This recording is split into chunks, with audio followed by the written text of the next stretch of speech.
Fourth grade परीक्षा में खेला होते ही आरएसएस भी बैकफुट पे आ गई है। उधर आलोक राज एक फोन आते ही दिल्ली निकल लिए हैं। अब इस सारी चीज की क्या कुछ इनसाइड स्टोरी और क्या कुछ आगे कार्रवाई फोर्थ ग्रेड के खेला में होने वाली है, वही आज आपको इस चर्चा में जानने को मिलेगा। चर्चा के लिए हमारे साथ सोमदत्त जी हैं। नमस्कार सर। जी नमस्कार। जी सर, ये कैसे ओएमआर शीट्स में क्या कुछ खेला हुआ है सर, ये जो फोर्थ ग्रेड परीक्षा का चल रहा है? देखिए मैडम, बड़ी ही जिम्मेदारी वाली बात है। ना तो ओएमआर सीट बैकडोर से एंट्री हुई है, ना ही पेपर लीक हुआ है। क्योंकि आप इस पूरे के समीकरण को समझिए कि 54,000 भर्ती होनी है, 1,07,000 बच्चों की मेरिट लिस्ट जारी की गई है, मिनिमम कट ऑफ 73% है जनरल की, और जो मैक्सिमम है वो 90% तक गई है। जो टॉपर है वो 90% तक गए हैं। अब यानी कि पूरा का पूरा गेम है 73 से लेकर के 90 तक। मैं जनरल की बात कर रहा हूं और टॉपर्स की बात कर रहा हूं।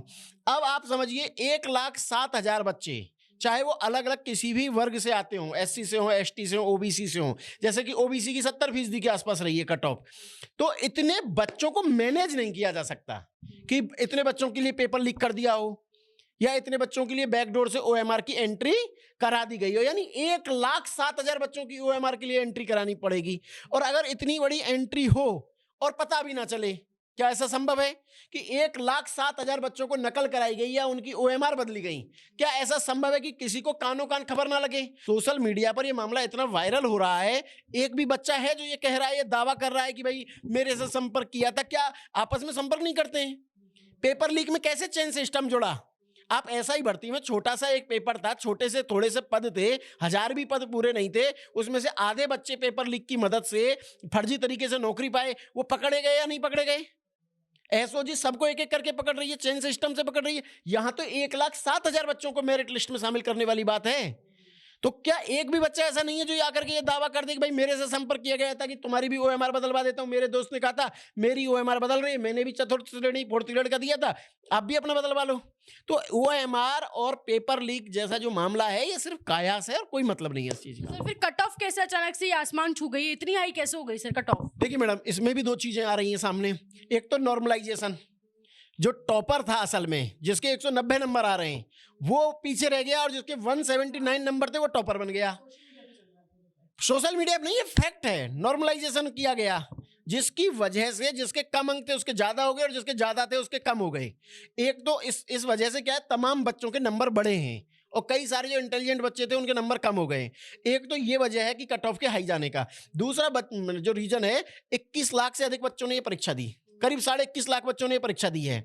इसमें आरएएस वाले भी शामिल हैं जो आरएएस में सेलेक्ट हो चुके हैं, पटवारी वाले भी शामिल हैं जो कि बाद में मेरिट में शामिल हुए हैं, वीडियो वाले भी शामिल हैं, और तमाम बच्चे इसमें शामिल हैं।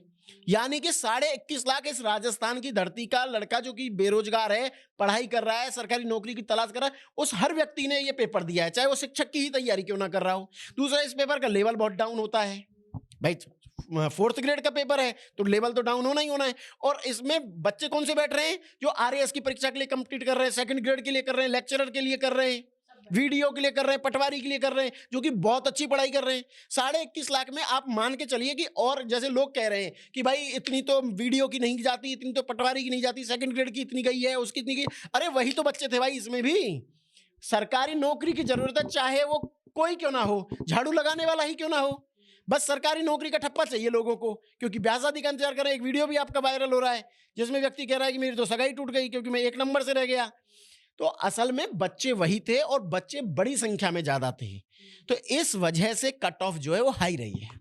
अच्छा सर, गहलोत जी की सरकार में भी ये सब हो रहा था और भजनलाल सरकार लगातार दावा करती है कि हमने एक भी पेपर लीक नहीं करवाया। तो सर छात्र तो अभी भी परेशान है जैसे गहलोत जी के राज में परेशान थे। नहीं मैडम, देखिए ये तो बेवजह की बात है। पहले तो आप समझिए, आलोक राज जी भजनलाल जी की नियुक्ति नहीं है। बड़ी जिम्मेदारी से कह रहा हूं, भजनलाल जी की नियुक्ति नहीं है, ये भी गहलोत सरकार की नियुक्ति है। लेकिन आलोक राज जी ने गलत क्या किया है, वो चाहे भजनलाल जी की सरकार हो या गहलोत जी की सरकार हो। गहलोत जी की सरकार में हुआ था गड़बड़ी। हरिप्रसाद जी ने किसी भी रीजन से, हालांकि कहते हैं कि उनको चुनाव लड़ना था, इस वजह से उन्होंने छोड़ दिया पद। इस वजह से अगस्त 2023 के आसपास आलोक राज जी को बनाया गया। सेना से आते हैं, बैकग्राउंड से। तो इसमें भजनलाल जी ने क्या कर लिया? भजनलाल जी, अच्छा नियम भी वही है, भर्ती के नियम भी वही है। क्या गहलोत सरकार में नॉर्मलाइजेशन नहीं हो रहा था? तब छात्र नेताओं की ये सारी जानकारी छात्र नेताओं को पता है, लेकिन छात्र नेता चुप रहते हैं। तो इसमें भजनलाल या गहलोत सरकार कहाँ गए? आप ये बताइए, क्या पेपर लीक हुआ? क्या ओएमआर का कोई भी जानकारी है? कि ओएमआर बैकडोर से एंट्री हो रही है या पेपर लीक हो रहे हैं। ये गहलोत सरकार के तो जो पेपर लीक हो रहे थे दुनिया चिक चिक के बोल रही थी, सरेआम खुलेआम सड़कों पे पेपर बिक रहे थे कि पेपर खरीद लो भैया, नौकरी लग जाओ, बैकडोर से एंट्रियां हो रही थी। लेकिन इसमें तो यहाँ भजनलाल जी का या गहलोत जी की तुलना तो आपस में हो ही नहीं सकती। भजनलाल जी की सरकार में कोई पेपर नहीं लीक हुआ, गहलोत सरकार में हर पेपर लीक हुआ, तो आप कैसे तुलना कर सकते हैं? आलोक राज जी भी उन्हीं के नियुक्त थे, गहलोत जी के, और उनसे पहले भी उन्हीं के नियुक्त थे। भजनलाल जी ने तो कोई नियुक्ति की नहीं है। 6 साल तक आलोक जी रहेंगे अपने पद पर, 2029 तक पद पर बने रहेंगे आलोक जी, और क्योंकि गहलोत जी की नियुक्ति है 6 साल के लिए पद होता है। हालांकि संवैधानिक संस्थाएं हैं, उसमें अपन कुछ ये नहीं कह सकते कि आलोक राज जी गलत हैं कि भजनलाल जी किसी नए व्यक्ति को कर देते तो सिस्टम बदल जाता। ऐसा नहीं होता, रातों रात सिस्टम नहीं बदलते हैं, सरकारें रातों रात नियम नहीं बदल सकती है, पूरी प्रक्रिया ध्वस्त हो जाती है, जांच प्रक्रिया प्रभावित होती है, तमाम सारी चीजें होती हैं। तो इसमें भजनलाल जी और गहलोत जी की तुलना नहीं कर सकती। छात्र नेता तो लगातार सरकार पे और आलोक राज पे हमलावर हो रहे हैं कि इनकी गलती है सारी। नहीं, छात्र नेता कौन से हैं ये छात्र नेता प्राइवेट यूनिवर्सिटीज के आसपास क्यों नहीं भटकते मिलते? ऐसा बेरोजगारों के पास में क्या मिल रहा है कोचिंग सेंटर से ऐसा क्या मिल रहा है जो उनकी मांगे उठा रहे हैं बड़ी संख्या में? और कौन से छात्र नेता जो आधे तो आलोक राज के साथ हैं और आधे आलोक राज जी के खिलाफ हैं?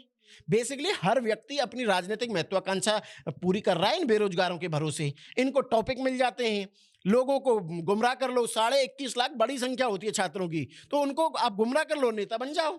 जब प्राइवेट यूनिवर्सिटीज छात्रों का खून चूस रही हैं, अटेंडेंस के नाम पे पैसा ले रही हैं, मोटा पैसा ले रही हैं, तब ये छात्र नेता कहाँ गायब रहते हैं?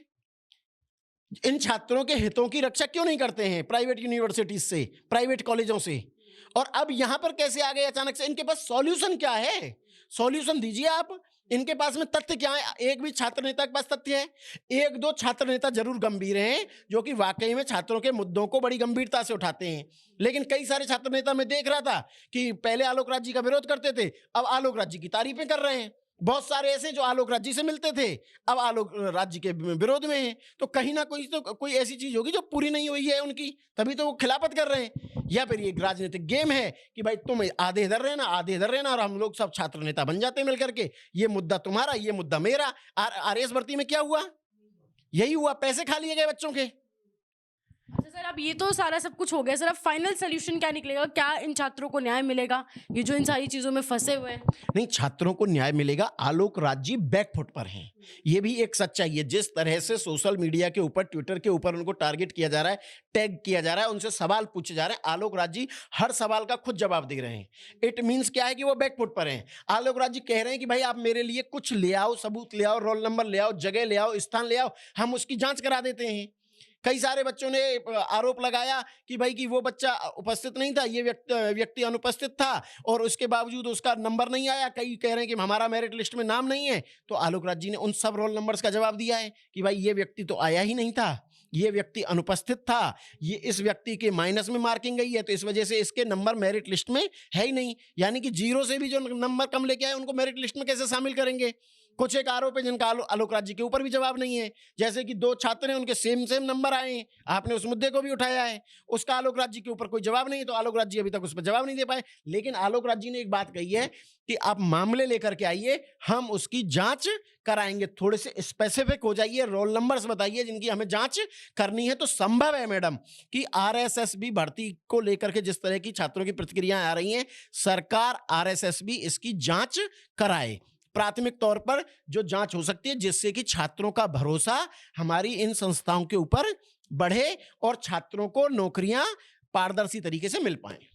बहुत शुक्रिया सर आपकी राय के लिए। आप क्या कहेंगे इस पूरी बातचीत पर? हमें कमेंट सेक्शन में आपकी राय जरूर बताएं और ऐसे जुड़े रहें राजस्थान के साथ।